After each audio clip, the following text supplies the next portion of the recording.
Sturbridge town historian Bob Briere got the bug when a long-lost local historical marker was found in the woods. This sign disappeared, and it was gone for, maybe 25 years. Now restored, the sign marks Tantisqui, the spot of an old graphite mine used by Native Americans for ceremonial paints. When Briere learned it was one of 275 put up by the state in 1930, he took it as a sign. And so I said, maybe I can find some more.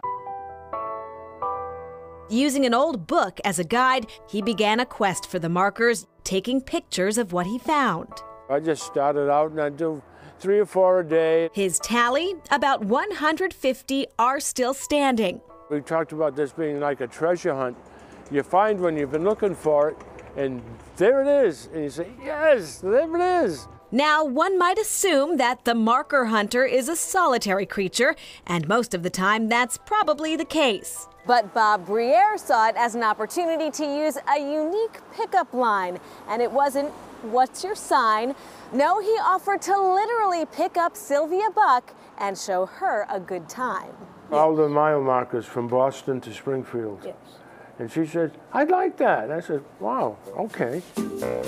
It was an historic summit of sorts. Briere, president of the Sturbridge Historical Society, and Buck, chairman of the Warren Historical Commission, spent the day together visiting all the Franklin mile markers along the Old Post Road, measured and installed when Ben Franklin was Postmaster General. So we did it. We were on the road 8.5 hours.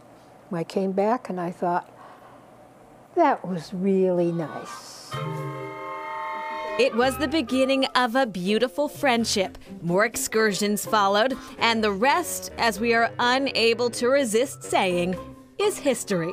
I kept waiting for him to realize that he was asking me on dates, though. He didn't know that for quite a while.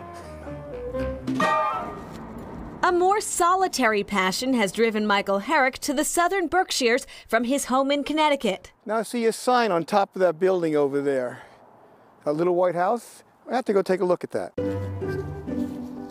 I look for places where no one else has been yet, where no markers have been collected. Herrick, a retired precision optics technician, is a serious collector of markers. I've got markers in New Jersey, New York State, down through Virginia, South Carolina, Georgia, New Orleans, Houston, Texas, up through California. For a marker hunter like Herrick, collecting means being the first to photograph a marker and upload its information to the Historical Marker Database. The UFO monument in Sheffield is Herrick's 3,479th published marker. And I'm not nowhere near the top. His road trips are preceded by research, scoping out town squares on Google Earth, poring over database maps to find areas where no markers have been registered. You see Templeton Gardner up in this neck of the woods. I see a road trip coming up. Zoom into Cambridge on the Historical Marker Database, and it's no surprise to see a cluster around Harvard Square. There is the Longfellow House on Brattle Street, where George Washington was headquartered during the Revolution, and the oldest house in Cambridge, featuring what may be the oldest historical sign. But we're curious about this outlier, and surprised to click on it and find Jake and Earl's Dixie Barbecue? So we opened East Coast Grill in 1985, and then a couple of years later, on this spot, Jake and Earl's Dixie Barbecue.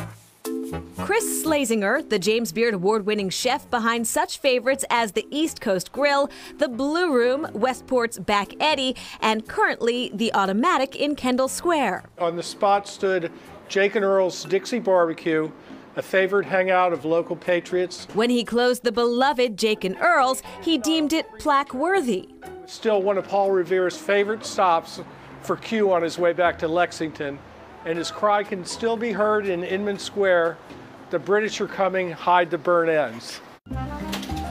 The present owner of the space is Mark Romano of Highland Fried, where the old Jake and Earl smoker still cranks out a mean brisket and chicken.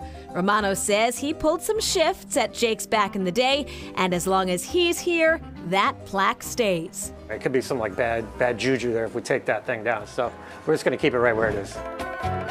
The fact that this tongue-in-cheek memorial has snuck its way into the official Historical Marker Database strikes its creator as, well, off the wall.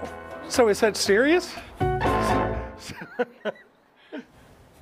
All right, back to Bob and Sylvia, our marker makers. Well, they recently completed a series of road trips tracking and photographing the Henry Knox markers from Vermont to Boston. Right, so General Knox was asked by George Washington to go to Fort Ticonderoga in New York and get the British cannons, which they had taken and seized from the British fort there, taking it over, and get them back to Boston. It's one of the great stories and great travel journals of the Revolution. He gets them back to Boston. Those cannons end up being instrumental in getting the British out of Boston. So it was quite a task, and they have marked it all on the way. That's so cool. All right, coming up, markers of history or something else.